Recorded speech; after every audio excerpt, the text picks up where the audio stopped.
Welcome back to the channel, everybody. I'm back in my own house, back in my own den here after a couple of videos off, and we're going to cover the 19th ranked team in my 2024 NFL Deep Dive series, the New York Giants. My New York Giants, the frustrating life that is me of a Giants fan after the last 2 years of feeling the highs and all the lows and having to argue with people who definitely don't watch the Giants and then having to argue with Giants fans who are just don't know what the hell they're talking about.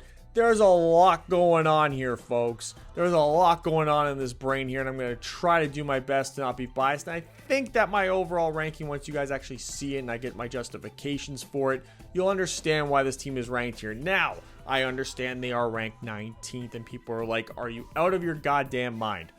I might be.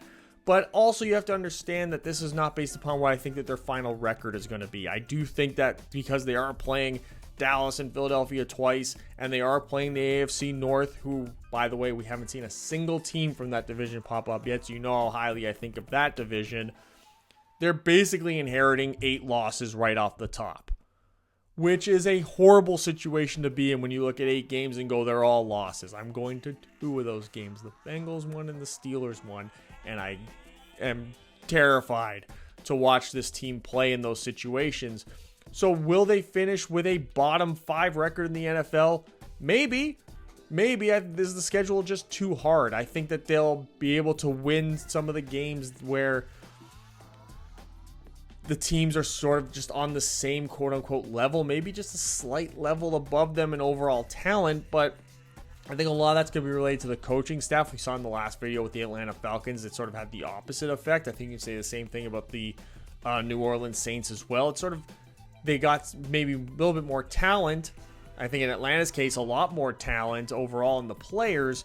It's the coaching staff that's just so incredibly unproven. I think the New York Giants really make up for a lot of the deficiencies with the coaching staff. Not for nothing, they had no business winning any games last year from just how they looked in certain aspects. I think the coaching staff really put together a great scheme there. We'll get to them. They've sort of gotten rid of the cancers in the coaching staff, and Wink Martindale, though a great coach, does have a history of issues with head coaches. They got rid of him, brought in Shane Bowen from Tennessee, who just recently became unemployed because they moved on from Mike Vrabel in Tennessee after just one not good year. Very interesting decision there. They did lose 2 players that are very well known. Saquon Barkley, we'll get to all my thoughts on Saquon Barkley when we cover the running backs. If that's all you really care about hearing, there's a tab down there that has the chapters where we talk about running backs. I'm going to spend a lot of time talking about why losing Saquon Barkley is not as big of a deal as people are saying it is. The one that is Xavier McKinney, which I guess they were just focused on wanting to spend that money elsewhere, bringing in a guy like Brian Burns, which I could understand the logic in that.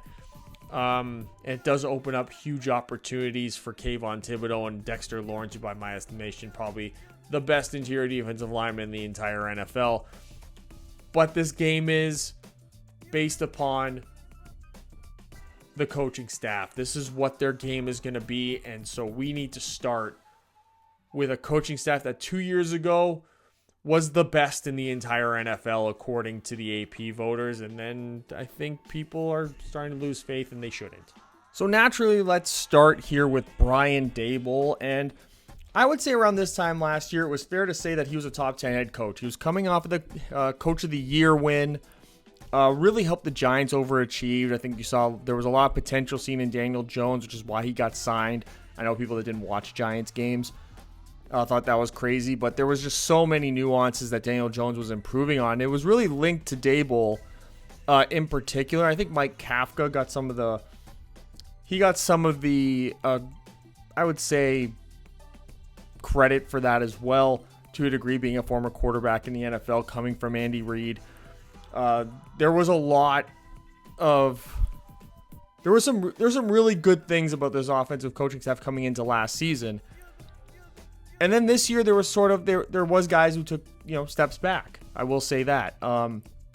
You do have the fact that this team did underachieve, I guess, put the injuries aside. There were moments early in the year where things didn't seem like they were working out. Now, I think that they sort of recovered their reputation between the two of them.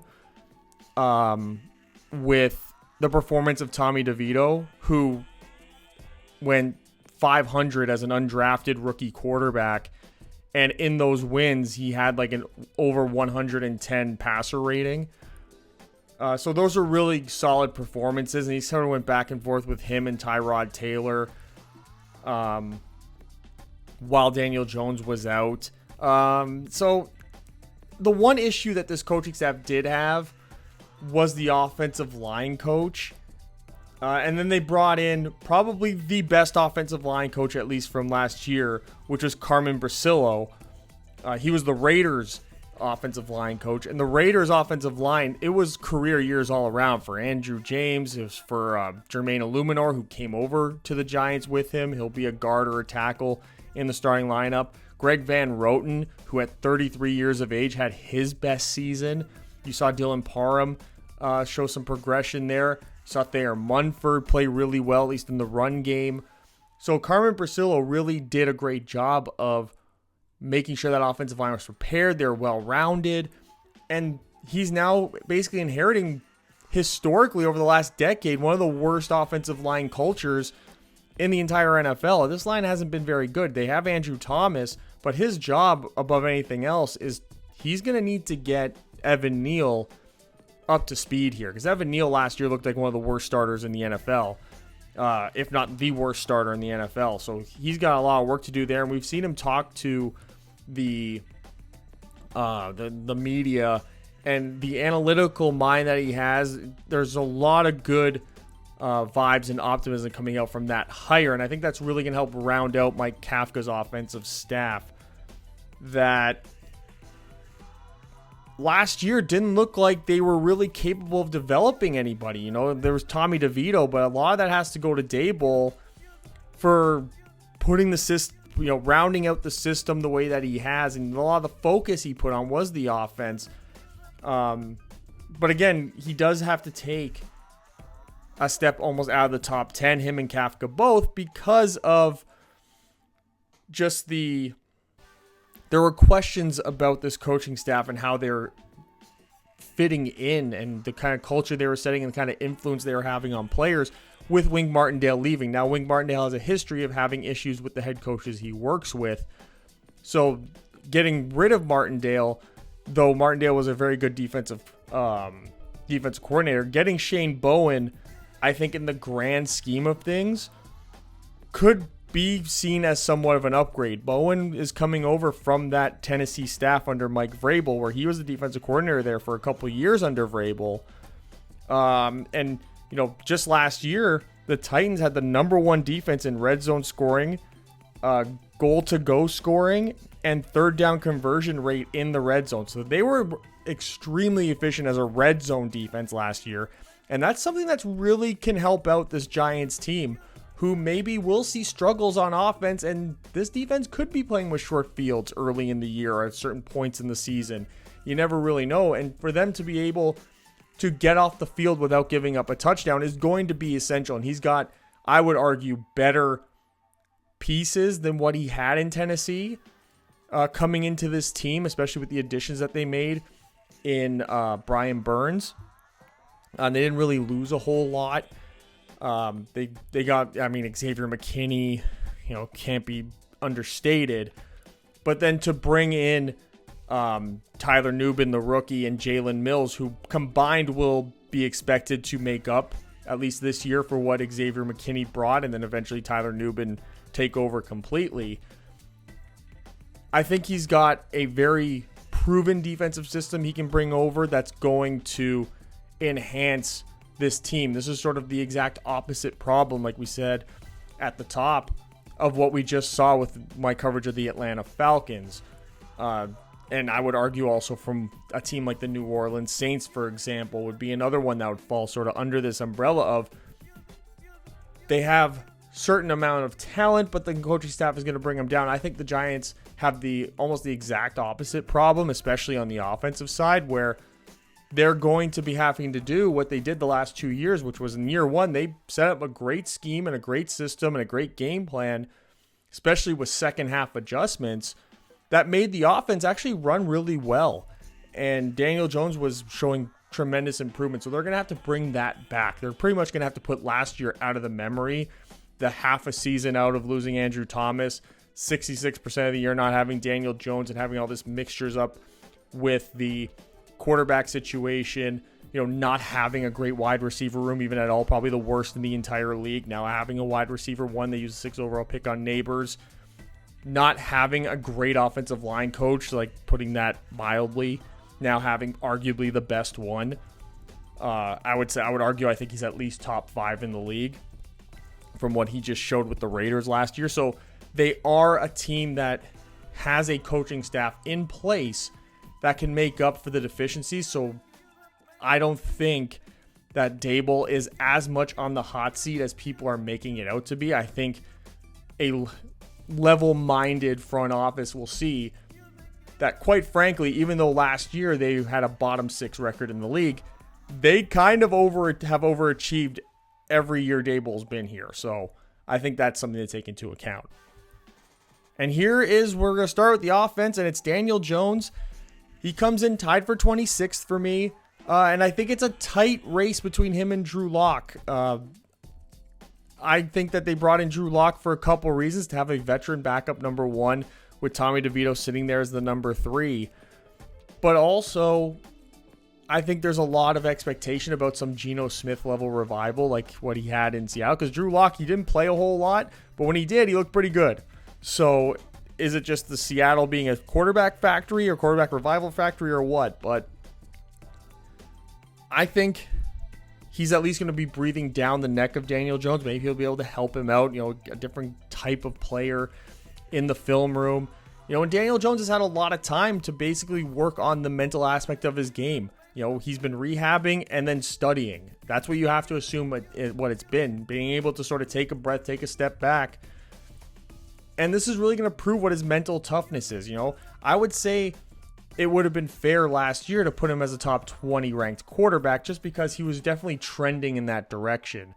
I think coming into this year, especially coming off the injury, it's hard to do that, especially because it does seem like this is really technically, it's not the last year of his deal, but after this season, the Giants created the out for the final 2 years of his deal where they basically eat no dead money at all, and they clear up so much cap space. So if he doesn't play like a top 15, he has to play basically like a top 15 quarterback this year rather consistently if he wants to be back for another year. So this is a big prove-it year for him, sort of like how it was his first year with Dable. It's just difficult based on the injury and the fact that this is such a short leash for him, it seems, this year, to rank him inside the top 25. So I think putting him just outside of it is a fair assessment. We've never really seen what he's like with a number 1 receiver like a Malik Neighbors. We'll see how that works out. But one thing that Daniel Jones brings to the team that we know is going to be a factor because we've seen it before, it's really his most redeeming of qualities, is his ability to be a running threat, something that the other 2 quarterbacks don't have. So that's why, to me, he really is the best option, because he does bring more net positives as a player in general, the 7th best quarterback run threat. And if he didn't pick up that injury that he had, a freaking knee injury, I would argue you could put him in the top 5 quarterback run threats in the league. He's just that, and now that he's got a number 1 receiver, how much of that running will come down? Now coming off the injury, how much will the designed run sort of be dialed back a bit? I did see that there was at least a verbal confirmation that there'd be a focus on more down the field throwing. So that's going to be something he's going to have to stand, and that's also going to come down the offensive line. He's going to have to make really smart reads, really good adjustments, and you hope that this time that he's had off, he's been dialing in on being able to be that type of quarterback. That's what you hope he was doing with his time and not sitting back and sulking. He doesn't come off like the kind of guy that would just sit back and sulk and take in all the negativity he's been facing and just let it consume him and then just make him give up. He doesn't seem like that kind of guy, so I don't expect that. Just a matter of how high is his ceiling actually, and now that the pressure's on for the second time in 3 years in his career, will he respond the same way he did the first time? That's really the test of what this season's going to look like for him.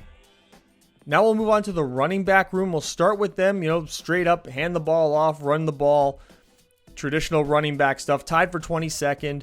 They brought in Devin Singletary, Saquon Barkley out the door. Now I'm going to, at the risk of rattling off too much about a guy who's not on the team anymore, I feel like Saquon Barkley, that topic needs to be addressed. This is the perfect time to address it.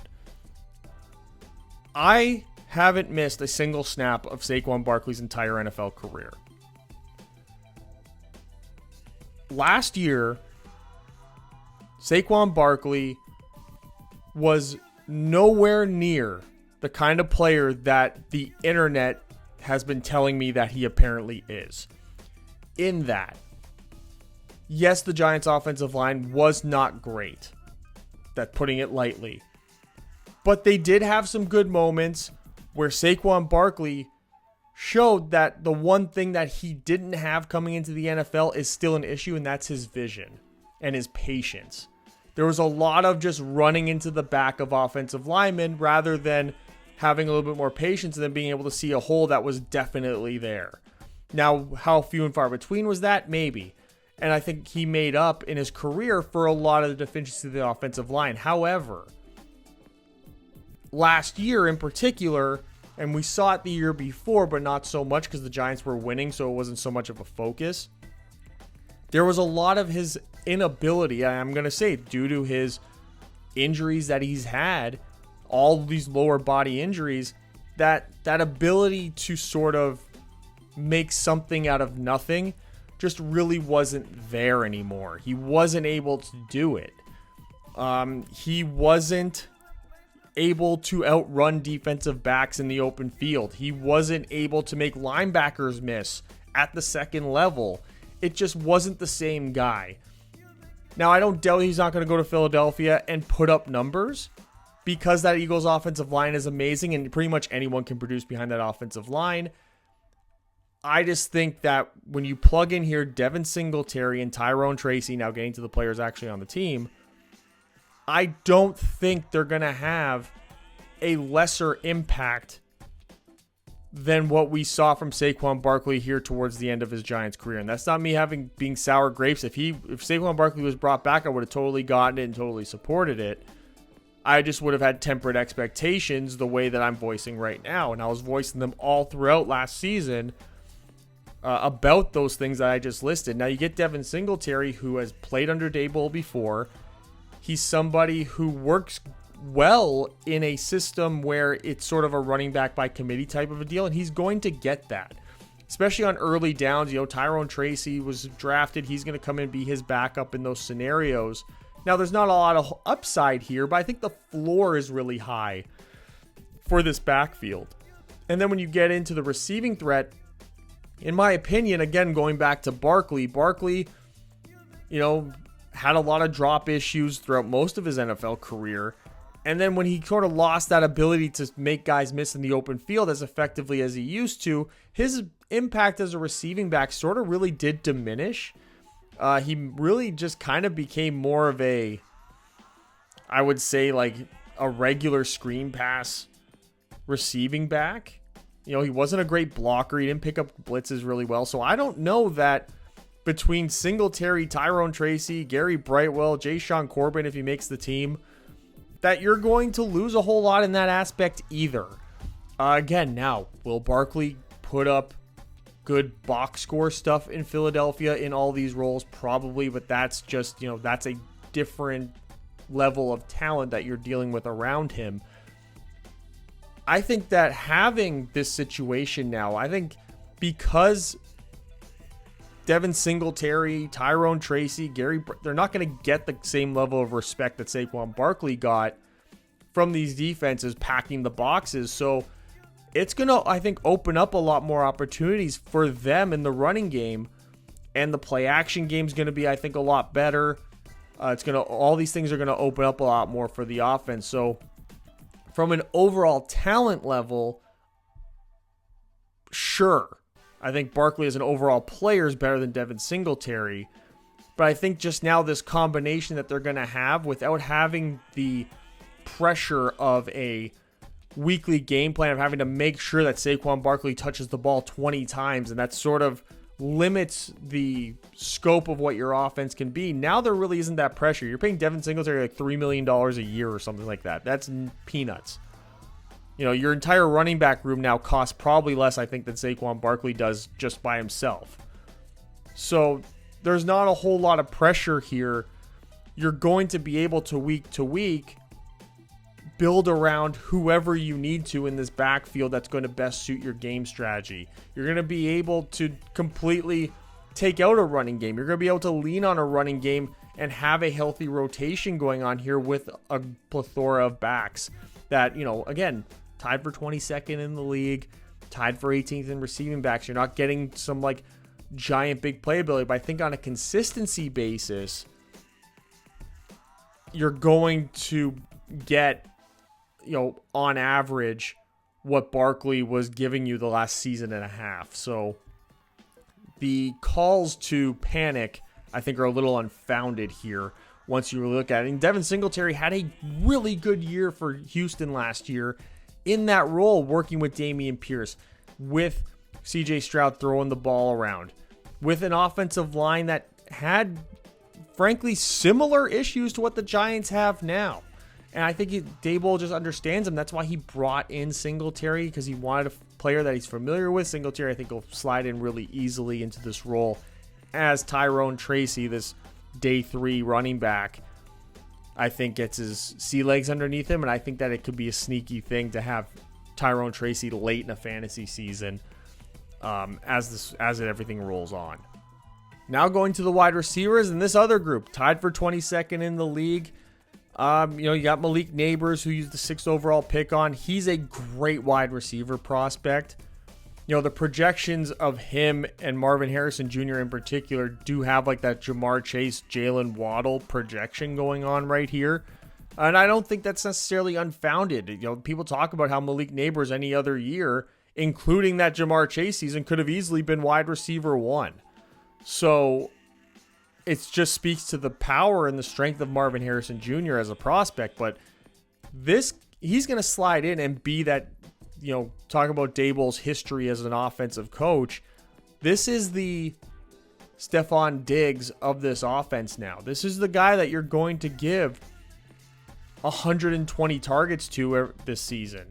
You know, you're going to throw him into the fire like a top-level rookie wide receiver would.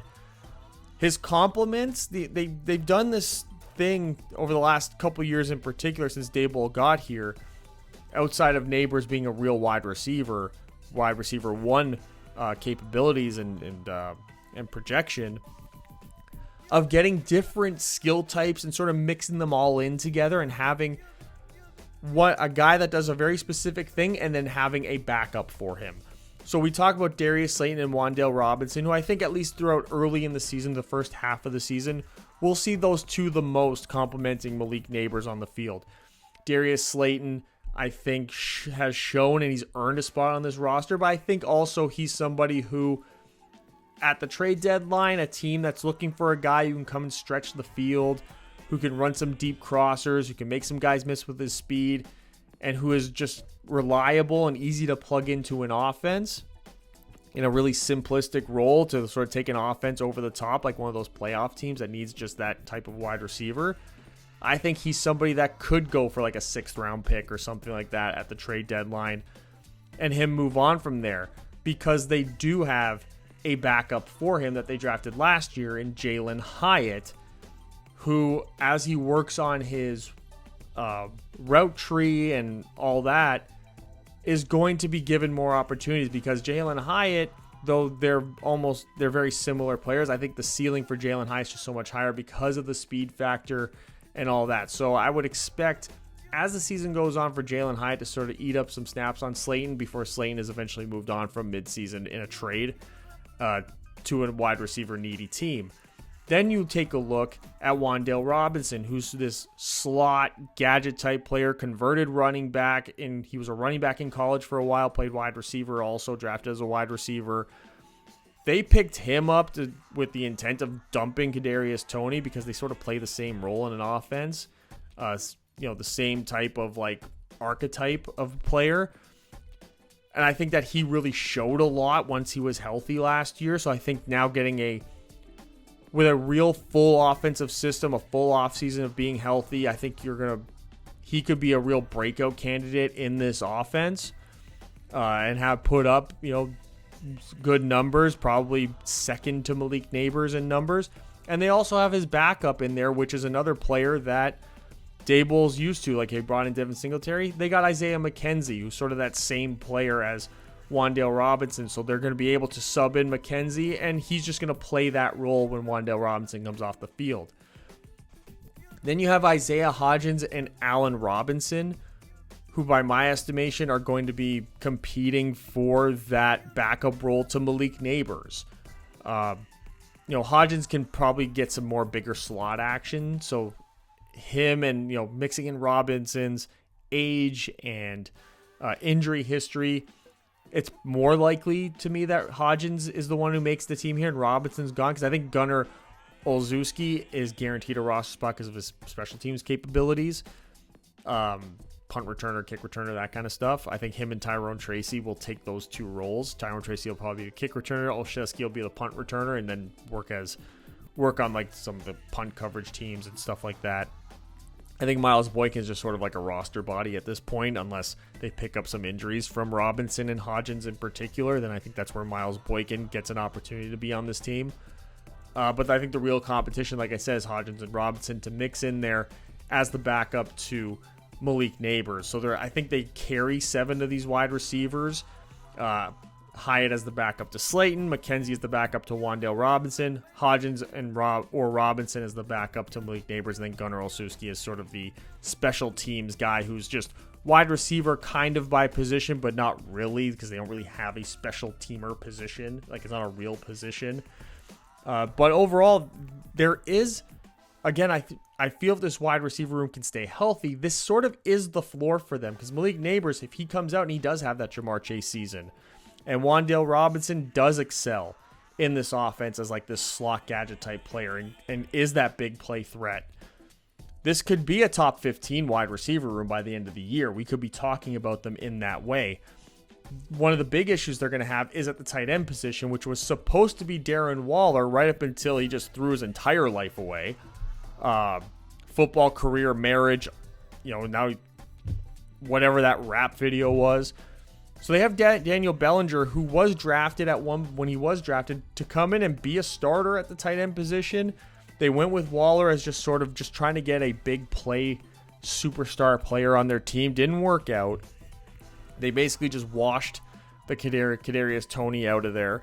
But Daniel Bellinger is the 29th ranked tight end. Now, this tight end room would have been probably 15th if Darren Waller was still on the team. Just about where I would have ranked him. They drafted Theo Johnson. Maybe he becomes like a pure receiving threat at tight end. But Daniel Bellinger is going to be that every down type of a guy. Then you got Jack Stoll and Man Hurts, who you're going to be looking at more of those, jumbo packages types. Man Hurts like more of a blocking guy. Cager, sort of just a pure receiving threat like Theo Johnson. So I don't know that he doesn't just do what he's been doing, which is ending up on the practice squad and then getting called up when there's roster spots open up and tight ends are injured, depending on what kind of game you're having that week, what your strategy might be, overall game plan. But not a lot of upside in this tight end room, which is an issue, and I think that drags down the overall abilities of the weapons room. So that is the cause for concern here. That sort of drags down the passing game in general. Now we'll move on to the offensive line. We'll start with pass blocking, and this is the real project. A good offensive line. If you have an offensive line that's in the top 15 in pass blocking, top 15 in run blocking, chances are you're going to have a top 15 offense. That's just how it works. Unless you have a completely incompetent weapons group and quarterback, that's how good you're going to be. So this team, like any other team in the NFL, is really going to live or die by how Brasillo develops this group. As of right now, Jermaine Illuminor is looking like he's going to play left guard, and Evan Neal's going to stay at tackle. Maybe by the end of training camp, they've switched spots. I think that there's a real possibility that can happen. But what they did was by bringing in Illuminor, and then they brought in John Runyon, they wanted, from my perspective, they wanted to bring in veterans who were affordable. And I know that they paid for John Runyon, maybe more than people would have liked. But when you're a bad team, you kind of got to overpay for certain guys, especially when you have such a glaring weakness on your team. That's just nature of the beast. They brought in guys who had high floors, not necessarily high ceilings. John Runyon's not like a high ceiling guard. Jermaine Illuminar's not like a high ceiling offensive lineman. But I think they've proven themselves to be like these high floor guys where they're just going to be solid. They won't blow you away with anything that they can do. But they're also not going to be guys who just completely crap the bed in a given week or even on a given drive. And I think surrounding John Michael Schmitz with them, who is a high ceiling center prospect, was looked at as the best center in his draft class by many. This gives him a chance to sort of settle in and continue to develop as well. Get a consistency at the quarterback position behind him. Work with a really great offensive line coach who can get him to that next level. We all know everything about Andrew Thomas, one of the best top 5 offensive left tackles in the entire NFL. His pass blocking is up there with some of the best. The glaring issue is the right tackle spot with Evan Neal, who is highly invested in and is the key project. As a Giants fan, I think Giants fans will understand when I say this, there's been heavy Eric Flowers vibes from Evan Neal. Watching him play the tackle position. Slow, terrible feet, getting bullied in power despite his size, not being able to deal with speed around the corner well. Just horrific. Now, reflecting back, Eric Flowers did end up becoming a halfway decent guard once he converted there. He had some really good years with Washington, and then he sort of settled into being like, a middle of the pack, nothing to really be to write home about guard. Sort of like, like a little bit worse than maybe John Runyon, but he did end up becoming, pretty good when he was there in Washington. I think played in Miami for a little bit. He wasn't nearly as terrible as he looked at the tackle position. He was actually quite serviceable at guard and got a contract, got paid there for a bit. If that's Evan Neal's future, fine. They won't pick up his 5th-year option and he'll get re-signed as like that, middle of the pack offensive guard, which isn't a bad place to have him. It isn't a bad place for him to be. It just now puts you in a spot where now Jermaine Illuminor kicks out to tackle. And maybe that improves the offensive line a little bit in pass blocking, because the other thing that the Giants are going to struggle with is the fact they have no depth. I've been kind of ranty here. This is my team, so I have been a little ranty. Josh Azwedu and Marcus McKeithen, I can't believe they were drafted at all. I can't believe they've made it this long on the roster. 2 years ago, when Sam Howell was looked at going into that college football season, his final year in college, he was looked at as a legitimate number 1 overall pick in the draft. He ended up being a 5th-round pick. Now, why was that? A lot of people that watch North Carolina games will tell you it was because that offensive line was garbage.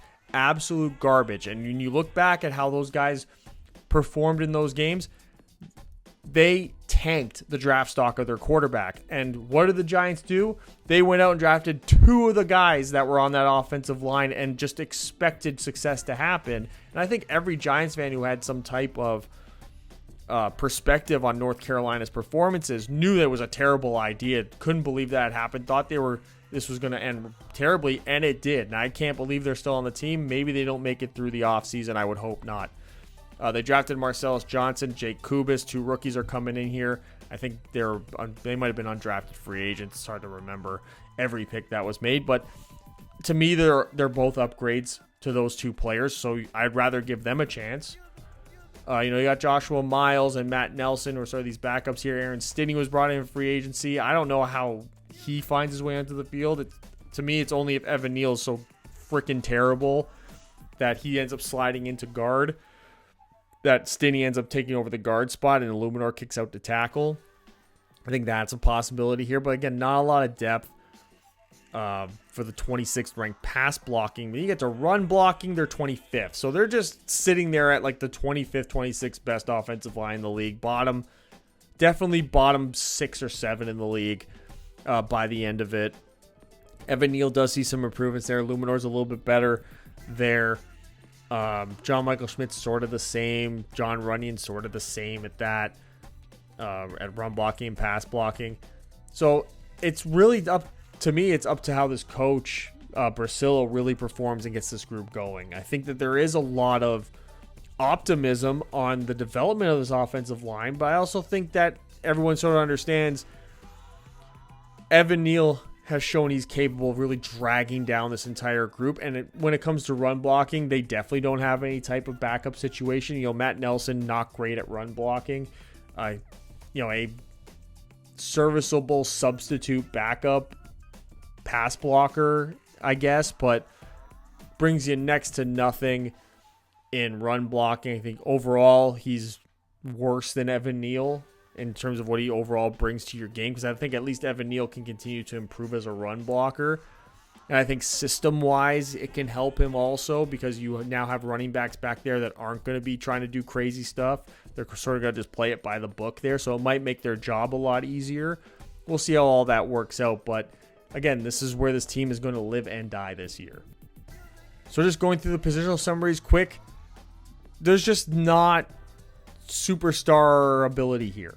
You know, outside of Andrew Thomas, who is a elite all-pro caliber left tackle, everything's sort of just waiting and seeing, and not a lot of great depth. You know, the wide receiver and tight end blocking is middle of the pack average in the league. Nothing crazy. It's a lot of waiting and seeing more so than being able to point to any one thing and be like, this is going to be really good. And that's why, just on a player basis, they do rank as my 32nd ranked offense in the league, dead last. 31st in pass offense, 24th in rush offense. Losing Darren Waller did affect this ranking a little bit. It definitely took the passing offense down a couple rankings. Didn't have an effect on the rush offense. So it did take them from probably being like maybe the 29th ranked offense to now last, just because you don't really know what you're getting out of the tight end room now. So it does bring it down quite a bit. And we know that Daniel Jones, just the type of player that he is, and sort of like a safety blanket within an offense is the tight end. So how Daniel Bellinger responds to that's just up in the air. And the offensive line, of course, like we just said, is just too big of a question mark for me to let my bias get in the way here. Moving on to the defense, and this is where this gets a lot more optimistic for the New York Giants, and what does raise them up quite a bit along with the coaching staff. We'll start with the edge room, edge rush, Brian Burns, Kayvon Thibodeau. You'll be hard-pressed to find a better 1-2 punch on paper. You know, you have Kayvon Thibodeau, who in his second year did get much better, but didn't have a great complement next to him. You see Azeez Ojulari there, who's sort of like a quintessential number 3 pass rusher, situational pass rusher. Not a whole lot of depth behind that, so it's really this is a two-man show. But Brian Burns is a surefire, top tier number 1. And now getting Kayvon Thibodeau, who had that upside to him, to put him in the situation now where he's going to be viewed as not number 1, not number 2. He's number 3 in terms of who's going to get addressed the most in pass protection by an opposing offense. So I think that's going to open up a world of opportunities for him. And just Brian Burns as a presence is absolutely just invaluable.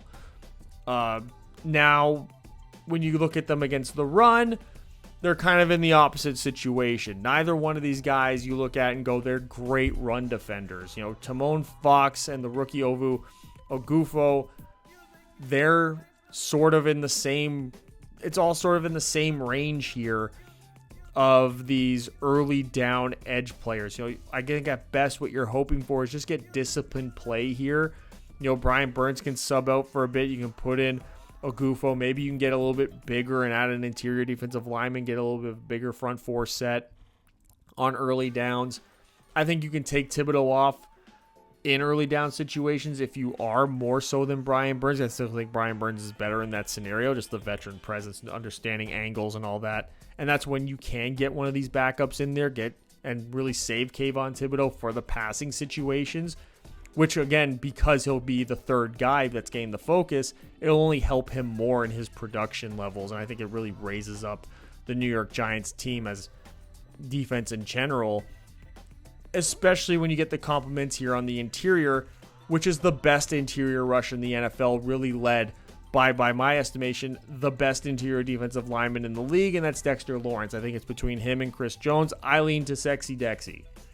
Call me biased, but when you look at the fact that he is basically a nose tackle who gets pass rush pressure to the level of what we were seeing out of guys like Aaron Donald and Chris Jones, who don't play a zero tech, where they're not facing as many double teams right up the middle. It's much more difficult. I think that the number was 88 pressures from the zero tech position for Dexter Lawrence, and then the next highest was like 20. It was like there was a tremendously huge gap. Don't quote me exactly on the numbers, but I remember there is a significant gap between Dexter Lawrence and the next best quote-unquote nose tackle in the NFL when it comes to being an interior rusher. That's why him and the combination of DJ Davidson, I think that's your best interior rush in the entire league. Now, depth-wise, they're one of the worst, which does potentially create an issue here if Dexter Lawrence, God forbid, has to miss any amount of time. If Dexter Lawrence misses any amount of time, this quickly goes to a bottom 5, bottom 6 interior defensive line rush. That's how significant his impact is. And it's got the same, even more so maybe, for, the run stuffing here. They're tied for 13th with him there as well. He's just great at everything, this guy. But you look at Jordan Phillips, he gets a 62. That's the next best guy. And Jordan Phillips is not exactly known for being a great run defender, which makes it even scarier. Because then you look at who else they got. If Dexter Lawrence goes down, this becomes the worst interior defensive line for run defense. And it will cause this team to get absolutely shredded, especially in their division by some of the backs that they got there. So it could turn into a disaster real quick if they lose Dexter Lawrence. But we can't project them losing Dexter Lawrence. But if they have him, it's a great interior defensive line. It is a great defensive line in general. That's just the one guy that swings it so significantly, and that's a scary place to be in for a team, because to expect a defensive lineman to stay healthy all year the way Dexter Lawrence has figured out a way to do so throughout his career, it just becomes less realistic with every passing season that comes by. So, but I'm not going to live in doom and gloom and pessimism. I'm looking at it for what it is right now, and it's a great front four with a rotating second interior player, which it gives plenty of opportunities here for somebody to break out and be a legitimate number 2. I just don't think that they have one for an every down situation. Davidson, not really great at all in run defense. And then Jordan Phillips is just like the veteran in the room with Rakeem Nunez-Roches. I think he's better overall than Nunez-Roches, so that's why he sort of gets the lean for me as being the next man up. So I do think that Jordan Phillips gets the second most snaps from this interior defensive line. And then in those like pure passing situations, that's when we'll get DJ Davidson. Moving on to the linebackers in pass coverage, and they got the 4th best linebacker group for that. They're led by Bobby Okereke, however you want to pronounce it. I pronounce it the way Pat McAfee pronounced it. It's the right way to me. And I see him as being like, especially after his performances last year, a legit top 10 linebacker in the league. Like a true 3-down Mike linebacker, green dot, all that. Just a great player. They're definitely going to have to pay him more to keep him than what they paid to get him. We'll leave it at that. Now, where they really see some good compliment here is in Isaiah Simmons, who has never really been able to settle in the NFL into a real position. I think here in passing situations, he gets to come down. He gets to be that nickel linebacker, like a hybrid linebacker safety, slot type of a player. I think that's going to be the role he's going to have. I think it's going to allow him to settle into that role. I think it'll be carved out really nicely for him. Micah McFadden is somebody we're going to see come in on early downs. They are tied for 22nd when it comes to that. Okereke, not particularly great in run defense. I'd classify him as just sort of solid at that. I wouldn't put him out there with the elite guys, but definitely serviceable. I think he's got the IQ to stay in there. I think McFadden is a decent complement to him. Darius Muasau, who I think is going to, sort of surprise people as the year goes on. I think he's going to find his way onto the field, get some snaps throughout the season, because he's sort of just solid across the board. He's sort of like the third best guy in both situations. So I think Isaiah Simmons gets the passing situations, Mike McFadden gets some early down work, and then we'll see Muasau sort of mix his way in when those three guys are, when one of them needs to be off the field in their designed situation. But it's sort of like I look at the linebacker room the same way we're sort of looking at the edge room, where in passing situations, a lot of talent, a lot of upside, and then it sort of comes back down to earth a bit on early downs. So you're hoping that with Dexter Lawrence and whoever else you can find on the interior defensive line, help make up for some of the deficiencies, and just hope that you get some, more than anything, disciplined edge and linebacker play in the run game. Moving on to the cornerbacks, and they are tied for 27th. A lot of potential here, and I do think that just based upon some of the depth they have, that this is definitely the floor for this group. I think we're going to see guys gradually improve throughout the year. Deonte Banks, who showed a lot of potential there, I think we'll see him improve throughout the year. Nick McLeod's sort of like this do-it-all defensive back that they have. He always finds his way into the field. He's sort of like a low-end 3, low-end 2, middle 3, maybe. Corner, you'd probably his preferred role. Cordell Flott, you're hoping he can continue to develop. But the one thing they did, which I think does make this their floor, is that they got some really good depth pieces here. Their depth is actually quite good compared to the rest of the league. It's just lacking the high-end upside that Deonte Banks gives you.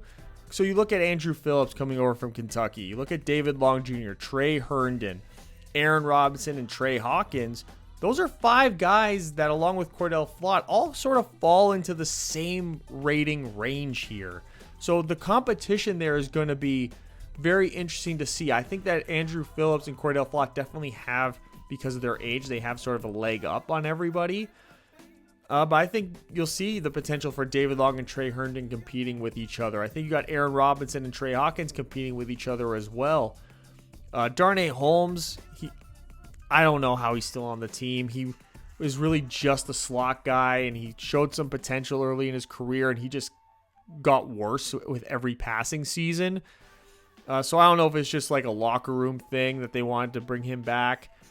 The price was just too good to not bring him back for locker room purposes. Maybe that was it.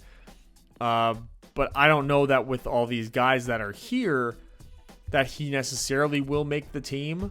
I think that's still up in the air. But I do like Deonte Banks to continue to improve throughout the season and get himself into that true number one corner conversation. Now that he really is going to be that guy. He was given the unenviable task last year of having to follow around some number one receivers and didn't do all that bad. I think we sort of get lost thinking about Tariq Woolen and Devon Witherspoon and Sauce Gardner when it comes to rookie corners' performances. But I think Deonte Banks, compared to what we usually get out of a corner, definitely played really well last year. So you look to build on that. The thing that they lost the most was at the safety room, losing Xavier McKinney, arguably one of the best safeties in the league. They drafted Tyler Nubin to be his replacement, at least in pass coverage, play that deep third safety role. Jason Pinnock returns, sort of being in that, hybrid, strong safety, quote unquote, type role that he carved out for himself. They are tied for 19th in safety coverage. Not a whole lot of depth there. You see Jalen Mills was brought in, but Jalen Mills was basically brought in to replace the running game impact that Xavier McKinney had. and he's really great at that. They do, in terms of the ability for DB run support, they are 9th for me in that. I think Tyler Nubin is mostly built right now early in his career for just straight up passing situations, those third and mediums, third and longs. That's where Tyler Nubin's going to get a chance to shine. I think with that pass rush, he's going to be able to use his instincts. I think him and Deonte Banks in particular are really going to benefit from the upgrades they made on that front four to help the pass rush. Allows them to play more aggressive and instinctual. Not a lot of space for double moves from receivers and those confusing route combinations, so it's going to help them out and I think help their production. Jalen Mills just not somebody I want to see in those scenarios. I definitely like him to come in and be like the 8th man in the box. The veteran presence really good in the run support issue, but it's going to be interesting how Nubin and Mills and Pinnock all sort of mold and mend together. Dame Belton had some interesting performances last year, hasn't really put it all together. I think he's somebody you could look out for. If somebody picks up an injury or significantly underperforms, I think he'll get opportunities the same way he did last year. But overall, just sort of like a middle of the pack, safety room. And I do like the upside of the cornerbacks. So coming in here with the positional summary, and the thing that does stand out, the cornerbacks against the run, not good. That ball gets outside. It's going to be an easy day for wide receivers getting those blocks, unfortunately. You're going to have to see them step up the aggression. And like we addressed throughout the whole thing, there is a depth issue here at pretty much everything but the cornerback position. So you're just, Dexter Lawrence, Bobby Okereke, those are the guys that you just can't afford to lose. So you're just really hoping that they can find ways to stay healthy. Okereke didn't miss a snap next year. You're kind of hoping for the same thing. It's unrealistic, but you look at some of the depth numbers there, and it's scary stuff. But overall, they do have my 12th ranked defense, 6th pass defense, really led by the front four like we talked about, and the rush defense is 20th in the league. As long as they play disciplined, it's not going to be a whole lot of a concern. But again, Dexter Lawrence gets hurt, then it does significantly change what we could get out of this defense in totality, never mind just in the run defense. So again, this is my 19th ranked team. It is all so very close in some of these rankings. The coaching staff is 9th, gets an 88. Dead last in offense, 12th in defense. It is a coaching staff that is going to have to raise up some of the deficiencies here and develop players that are sitting there budding underneath to just give them some sort of depth here that takes them over the top. And there you have it, my number 19 team, my New York Giants in my 2024 NFL Deep Dive Series. I appreciate you guys making it this far, and I hope you guys can sort of understand now why they're ranked this way. I hope I was convincing. Some of the comment sections of some of the videos, maybe I'm not as convincing as I think, but this is the team that above all else, I definitely know. So I dare you to argue with me. And then there's the rest of the series on the other side of my head. Like, comment, subscribe, all that YouTube stuff. I appreciate you guys being here, and I'll see you next time.